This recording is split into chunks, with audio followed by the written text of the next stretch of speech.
Normally it's your first professional film, and you use paint on glass to do it. Yes, exactly. It's a technique that has a very, very bad reputation because it's supposed to be hard, difficult, long. Are you a masochist or? I don't know, I might be. It is hard, it is long, but if you love doing something, it doesn't feel hard. So it's kind of like that.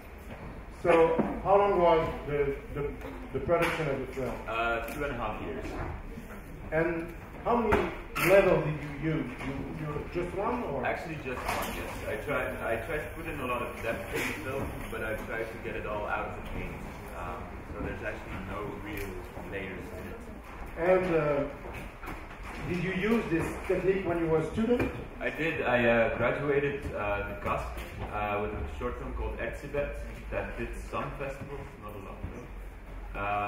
And it wasn't the same technique, but the proficiency in which I did the technique wasn't as great or as good as I did this time. I really tried to research how this technique works with the first professional film. So Annecy is kind of like the discovery of oil painted animation for me. And after that I started working on Norman as a sort of research film. As a sort of research film in which I started exploring the potential of oil painted animation. And this character, Norman, is somebody you know, or he's inspired? I hope not. What was your inspiration for this character?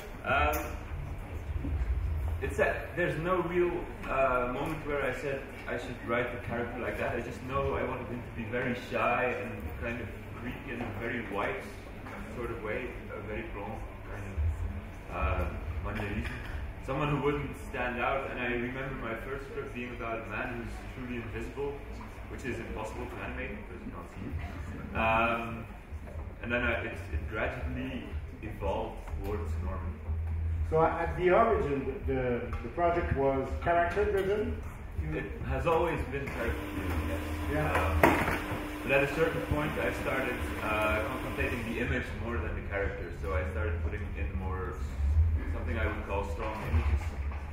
Image that would try and stick in the back of your brain and less about the character, less and less. It's something that happens also very naturally. If you work for a very long time on a film, choices sometimes change in the process. Is it at some point when you work with the technique like oil painting on glass,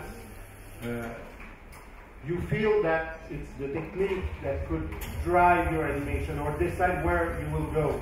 Or it's still possible to be in control? I think it's a little both.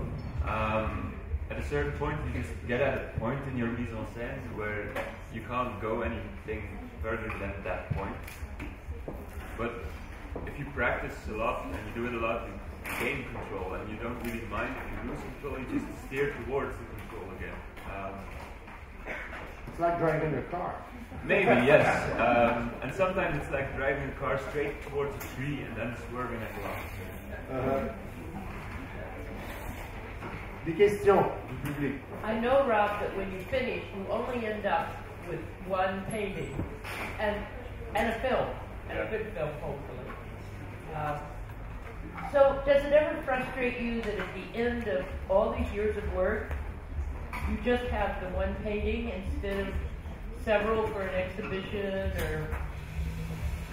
No, because I've made a film, that's the product. I've always steered towards the film.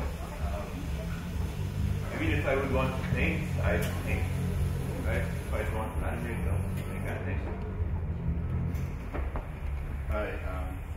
Norman seems to have this unfortunate fixation with moon and humor and drawing.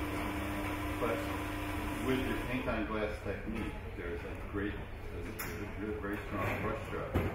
So there's a lot of crawl, there's a lot of movement. What struck me as unusual is that the little things that he fixates on, in the neck and the foot, don't crawl. You would think that you would want to have them vibrate, or did you want that absence of vibration to be what fixated on? Well, maybe. I don't know. It's just very hard to fixate on something that's constantly moving, so I kind of had to fix it. I had to lock it into the image.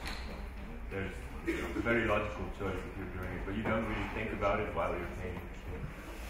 Robbie, thank you very much. Thank you.